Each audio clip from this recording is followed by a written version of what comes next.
I won't be long, but I want to tell you tonight, I'm 39 years old, and I've known LesterBird since I was the tender age of 5 years old. I grew up in a household where I was nurtured and taught to love Papa Bird. I grew up in a home where the late Bird often visited my father and mother's home. As a young boy, I took great pride in kneeling down and cleaning his sandals.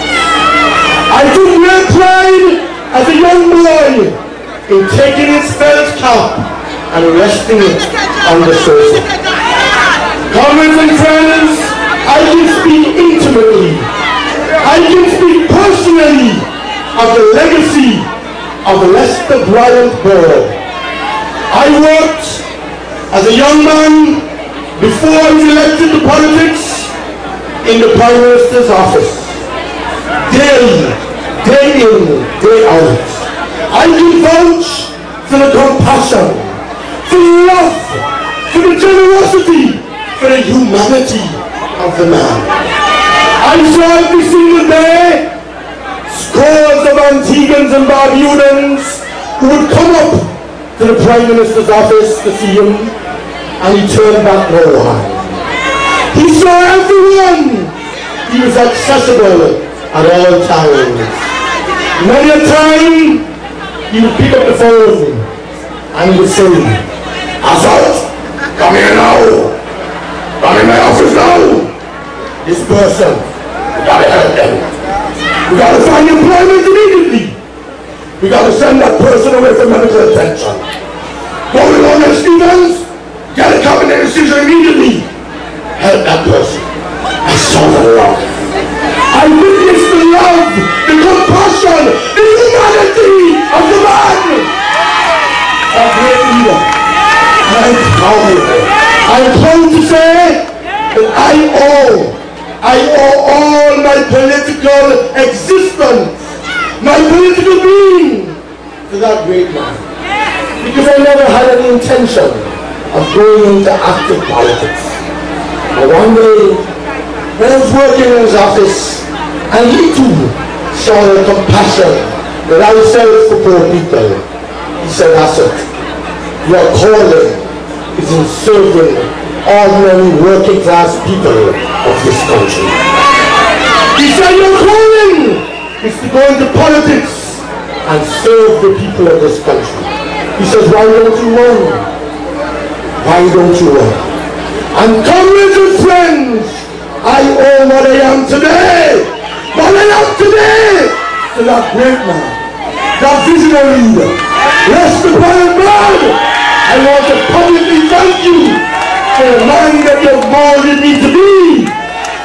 The passion, the love, the qualities of humanity, equality and justice for all that you've taught me. I will never be ungrateful to you. I want to say to you that this country deserves better than Baldwin Spencer. This country deserves a man like you to run and captain this ship again. And God is looking down on us tonight. The Almighty is not sleeping because you've heard your call. He has heard your pain. He has heard your suffering for the last 4.5 years. That this bunch of incompetent, daft, dunce, stupid, crooked, corrupt bunch of neophytes have put us through. And I'm saying to you, the time has come for us to let our voices be heard. Let us show the people that we are not afraid. A people that have a conviction, a people that have a soul, a people that have a heart, and a people that knows their destiny. We want to regain this country to be masters of our own destiny, charters of our own course. We want to continue to navigate those rough waters that are ahead of us. And we need a captain. We need a captain that's real, a man of experience, a man that is respected regionally and internationally, a man that has the goods. For 28 years, out of the 28 years, for 18 years, he was Deputy Premier and Prime Minister. 10 years he was Prime Minister. He made us proud. When he went to the United Nations and gave those great speeches, he made every single Antiguan and Barbudan proud. This man showed his oratory skills to the world.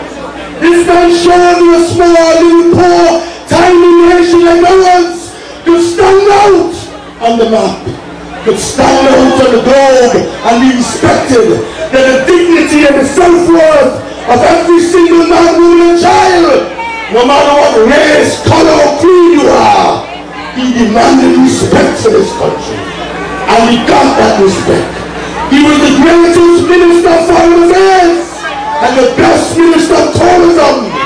He excelled in sports. He was the first Antiguan to win an international medal. He played cricket. He played football. He was a long jumper. And he was a great criminal lawyer. Great criminal lawyer. And I want to say, I know I will go to it intimately. He was my lawyer. He was my family's lawyer. LesterBird brought him into the Ministry of Economic Development, nurtured him, taught him, put everything on a single platter for him, made him Attorney General, Minister of Justice and Human Affairs, elevated him to the highest positions in this country. What did he do? He turned around and he picked that hand that fed him.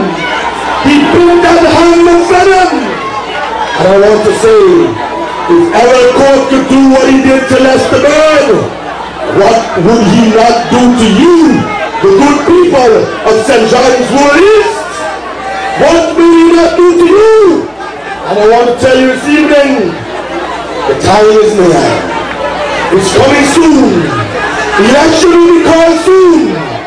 But when you go out on polling day, make sure you vote for your children, your grandchildren, and those that are unborn, to make sure you return this great institution to office, to empower you, the working class people of this country, because the Antigua Labour Party was born out of the struggles of the working class people of this country.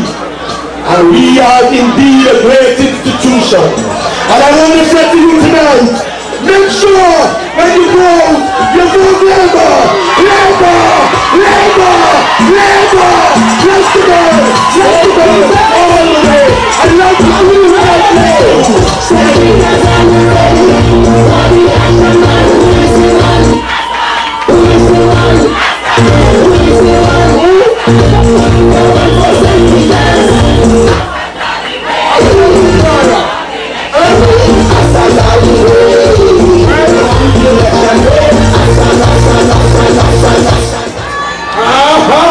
What do you say about that? Who have voted for election in St. Peter's? Alright. Because I've been home Messiah already, right? And that is God. So now, vote for us at Michael. Thank you very much. Jim Galloway, I see a spec somewhere. We have to say respect. Jim Galloway, beneath the surface. Good night. Nice to have you here. You're a real man. And a real human being. And up next, we're going to St. Mary's North. Okay, I'll tell you what, before we go to St. Mary's North, we're going to go up to Winnickeys, that's surrounding, you know up there? You know who is a representative of that neighborhood? Newfield, Winnickeys, Gladmills, and the surrounding neighborhood, you know who that man is? The Honorable Robin Yearwood!